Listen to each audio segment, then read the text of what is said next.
ಪ್ರತಿಭಾ ಫಲಾಯನ ಅನ್ನುವಂಥದ್ದು ಇವತ್ತಿನ ವಿಷಯ ಅಲ್ಲ. ಪ್ರತಿಭೆ ಇರುವಂಥವ್ರು ಒಂದ್ ಕಡೆಯಿಂದ ಮತ್ತೊಂದ್ ಕಡೆ ಜಿಗಿಯೋದು ಸರ್ವೇ ಸಾಮಾನ್ಯ. ಯಾರ ಬಗ್ಗೆ ಹೇಳ್ತಿದ್ದೀನಿ ನೀವೇ ನೋಡಿ.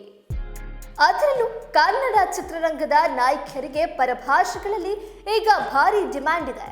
ರಶ್ಮಿಕಾ ಮಂದಣ್ಣ ಮತ್ತು ಶ್ರೀಲೀಲಾ ಬಾಲಿವುಡ್ಗೆ ಶಿಫ್ಟ್ ಆಗಿದ್ರೆ, ಆಶಿಕಾ ರಂಗನಾಥ್, ಮೇಘಾ ಶೆಟ್ಟಿ ತೆಲುಗು ತಮಿಳಿನಲ್ಲಿ ಅದೃಷ್ಟ ಪರೀಕ್ಷೆ ಮಾಡಿಕೊಂಡಿದ್ದಾರೆ. ರಚಿತಾ ರಾಮ್ ಒಂದು ಕಾಲು ಕಾಲಿವುಡ್ನಲ್ಲೂ ಇಟ್ಟಿದ್ದಾರೆ. ಸಪ್ತಮಿ ಗೌಡ ಹಿಂದಿ ತೆಲುಗು ರೌಂಡ್ ಹಾಕಿ ಮತ್ತೆ ಕನ್ನಡಕ್ಕೆ ವಾಪಸ್ ಆಗಿದ್ದಾರೆ. ಆದ್ರೆ ಸದ್ಯ ದೇಶದೆಲ್ಲೆಡೆ ಹೆಸರು ಕೇಳ್ತಾ ಇರೋದು ಒಂದೇ, ರುಕ್ಮಿಣಿ ವಾಸಂತ್. ಕಾಂತಾರದ ಕನಕಾವತಿಯಾಗುವ ಮುನ್ನವೇ ತೆಲುಗು ಮತ್ತು ತಮಿಳು ಚಿತ್ರರಂಗ ಪ್ರವೇಶಿಸಿದ ರುಕ್ಮಿಣಿ ವಾಸಂತ್ಗೆ ಈಗ ಚಿನ್ನದಂತಹ ಬೇಡಿಕೆ ಇದೆ. ಭಾಷೆ ಅನ್ನೋ ಭೇದವಿಲ್ಲದೆ ಎಲ್ಲೆಡೆ ಕನಕಾವತಿ ಹೆಸರೇ ಕನವರಿಕೆ ಆಗ್ತಿದೆ. ಇತ್ತೀಚೆಗೆ ಮಾತನಾಡಿರುವಂತಹ ರುಕ್ಮಿಣಿ ವಾಸಂತ್ ಯಾವ ವಿಷಯದ ಬಗ್ಗೆ ಚರ್ಚೆ ಮಾಡಿದ್ದಾರೆ ನೀವೇ ನೋಡಿ.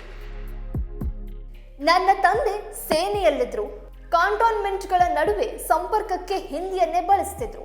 ಆದ್ರಿಂದಲೇ ನನಗೆ ಹಿಂದಿ ಬಾಲ್ಯದಿಂದ ಪರಿಚಿತ ಭಾಷೆ ಅಂತ ಹೇಳಿದ್ದಾರೆ. ಇನ್ನು ಇಲ್ಲಿಯವರೆಗೆ ಹಿಂದಿಯಲ್ಲಿ ನಟಿಸುವ ಅವಕಾಶ ಬಂದಿಲ್ಲ. ನನ್ನ ಸಂಪೂರ್ಣ ಸಾಮರ್ಥ್ಯವನ್ನ ಬಳಸಲು ನಾನು ಉತ್ಸುಕಳಾಗಿದ್ದೇನೆ.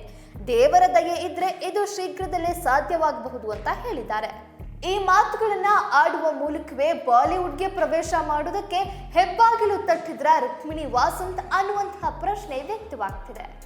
ಅಂದ್ಹಾಗೆ ರುಕ್ಮಿಣಿ ವಾಸಂತ್ಗೆ ಈಗ 29 ವರ್ಷ.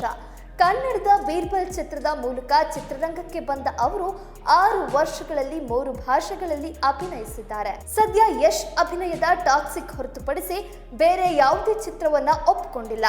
ಅವರ ಬೇಡಿಕೆಯನ್ನ ನೋಡಿದ್ರೆ ಹೊಸ ಕನ್ನಡ ಚಿತ್ರಗಳಿಗೆ ಗ್ರೀನ್ ಸಿಗ್ನಲ್ ಸಿಗುವ ಲಕ್ಷಣಗಳು ಸದ್ಯಕ್ಕೆ ಕಾಣ್ತಿಲ್ಲ.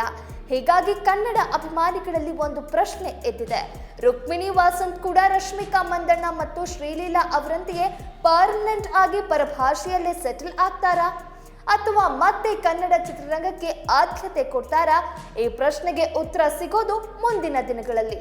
ಆದ್ರೆ ಒಂದ್ ಮಾತಂತೂ ಖಚಿತ, ಸದ್ಯಕ್ಕೆ ರುಕ್ಮಿಣಿ ವಾಸಂತ್ ಹೆಸರು ಪ್ಯಾನ್ ಇಂಡಿಯಾದಲ್ಲಿ ಮಿಂಚ್ತಾ ಇದೆ.